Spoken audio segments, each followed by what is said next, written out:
जय माता दी। आज हम आप लोगों के लिए लेकर आए हैं मीराबाई के अनोखे प्रेम की कथा अध्याय 160।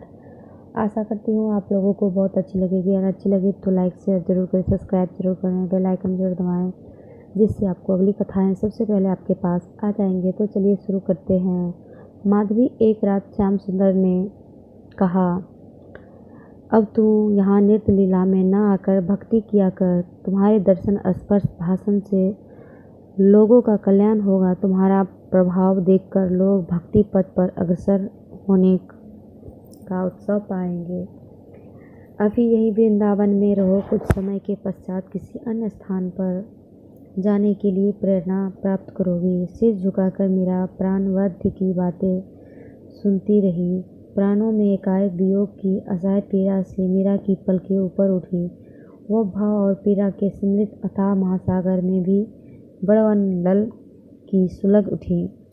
देखते ही देखते उसकी वह स्वर्णवल्लरी से देह सुख कर कृष्ण वर्णा हो गई और वह सूखे पत्तों सी धरती पर झड़ सी श्याम सुंदर के चरणों में गिर पड़ी। तुरंत ही करुणा सागर के मंगल चरणों के स्पर्श से राहत मिलती है, जैसे सुशील तल चंदन का स्पर्श हुआ हो। श्याम सुंदर स्नेह विभक्त स्वर से बोले, बहुत बहुत कठोर हूँ ना मैं मीरा।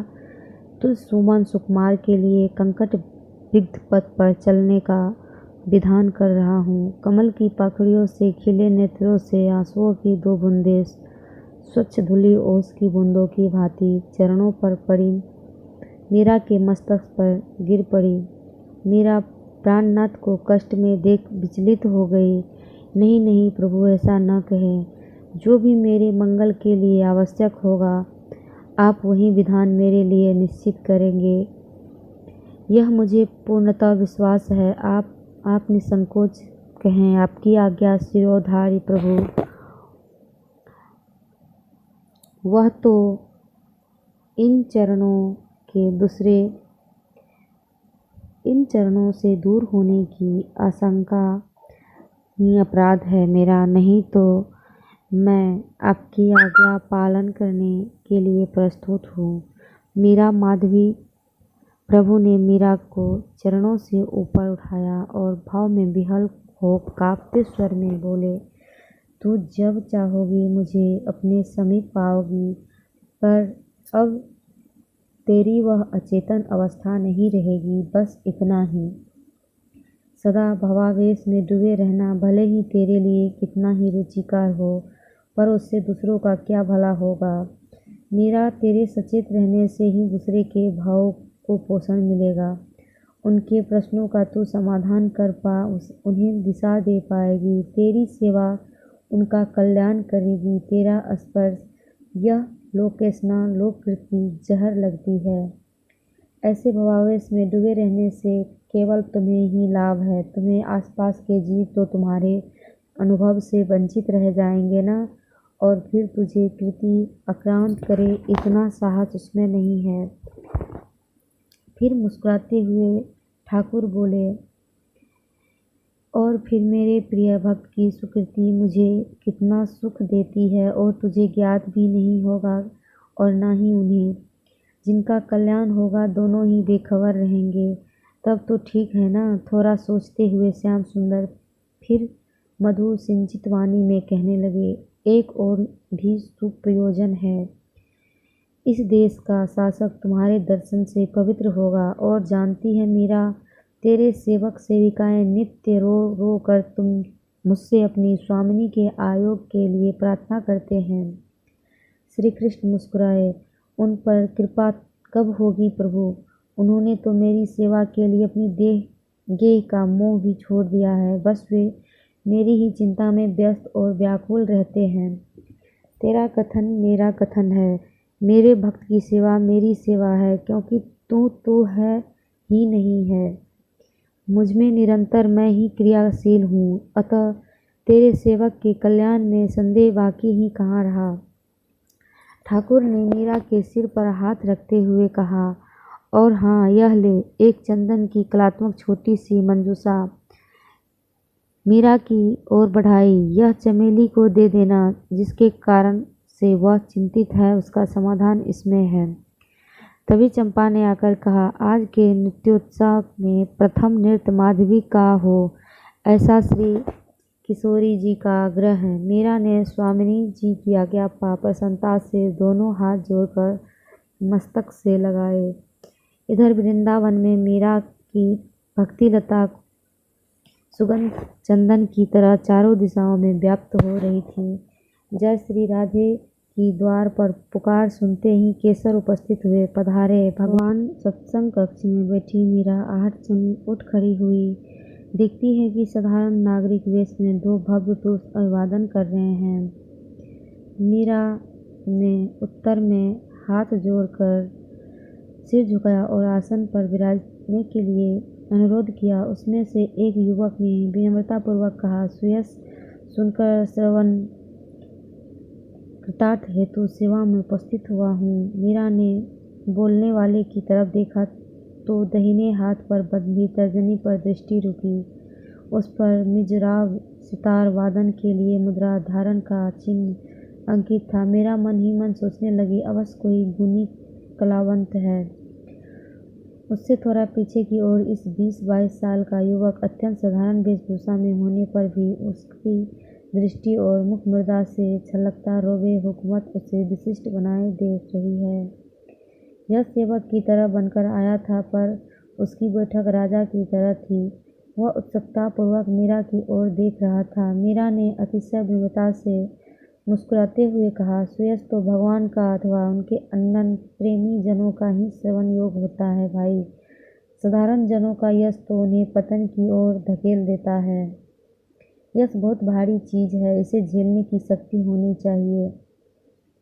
आगे बैठा व्यक्ति बोला, यह तो आपकी विनम्रता है, नहीं तो साधारण जन तो धन और यश की लिप्सा से ही अधर प्रवृत्ति होते हैं। यह मैंने साधारण जन के लिए नहीं, शाह के लिए कहा है। मीरा ने अपनी बात को समझाते हुए कहा, राजकर्म सेवक का धर्म है। राजा होकर स्वयं को सेवक मानना, समान रूप से प्रजा का पोषण करना, अपनी कीर्ति सुनकर प्रथम न होना, बल्कि राज को ईश्वर की धरोहर मानना, गुणी जनों का सम्मान करना, प्रजा धन धान से खुशहाल रहे, यही उसका सबसे बड़ा कर्तव्य है। अपने अवगुण बताने वाले हितैषियों पर क्रोध न करे, सदा न्याय को महत्व दे तथा समय समय पर प्रभु प्रेमियों के मुख से प्रभु का यश सुनते रहना और भोग दान धन पद से मद से निरपेक्ष रहना, यही सबसे बड़ा कर्तव्य है। दोनों आगंतुक चकित से हाथ जोड़ सिर झुकाए सुन रहे थे। फिर आगे बैठे व्यक्ति से विनम्रता से कहा, राजनीतिक का यह उपदेश हम अधिकारियों को भ्रांत कर देगा माता। हरि यशगान सुनने की अभिलाषा ही श्री चरणों में खींच लाई है।